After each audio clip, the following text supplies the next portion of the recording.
चलो दोस्तों आ जाते हैं चौथा सवाल पे। चौथा सवाल उसी फॉर्मूले के ऊपर है। क्या है ना, इंटीग्रल 1/x⁴ dx।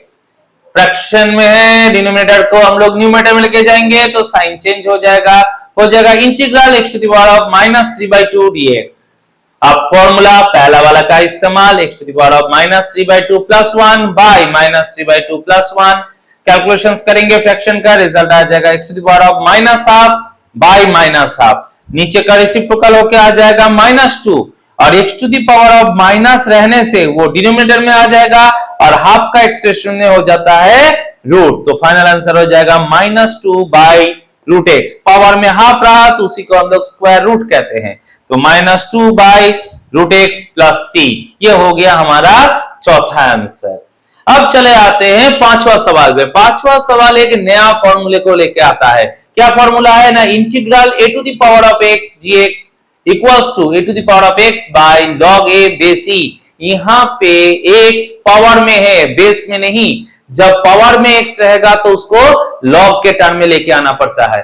तो क्या कहते हैं ना, इंटीग्रल a⁴x dx, तो a⁴x ही रह गया, डिनोमिनेटर में आ जाएगा log a बेस e। इसी फॉर्मूले को लेके है हमारा पांचवा सवाल। क्या है ना, इंटीग्रल 3x dx।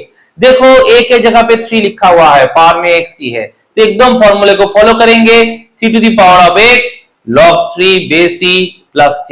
सिर्फ फॉर्मूला इस्तेमाल करो, आपका आंसर झट से आ जाएगा। चले आते हैं छठा सवाल में। छठा सवाल क्या कह रहा है ना, इंटीग्रल 1/√x²। अब cube root of x², cube root रहा तो पावर में बाई में 3 हो जाएगा, तो 2/3 और डिनोमिनेटर में है, न्यूमरेटर में लेके जाएंगे तो हो जाएगा माइनस, तो हो जाएगा इंटीग्रल x⁻³ dx। अब फॉर्मूला पहला वाला हमारे पास अवेलेबल है, उसको इस्तेमाल कर लेते हैं। x⁻³ + 1 by -2/3 + 1 + c।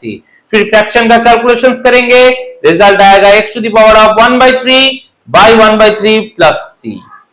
1/3 रेसिप्रोकल करेंगे तो 3 हो जाएगा और पावर के 1/3 को क्यूब रूट कहा जाता है, तो हो जाएगा 3³ √x + c। हो गया हमारा छठा सवाल का भी आंसर।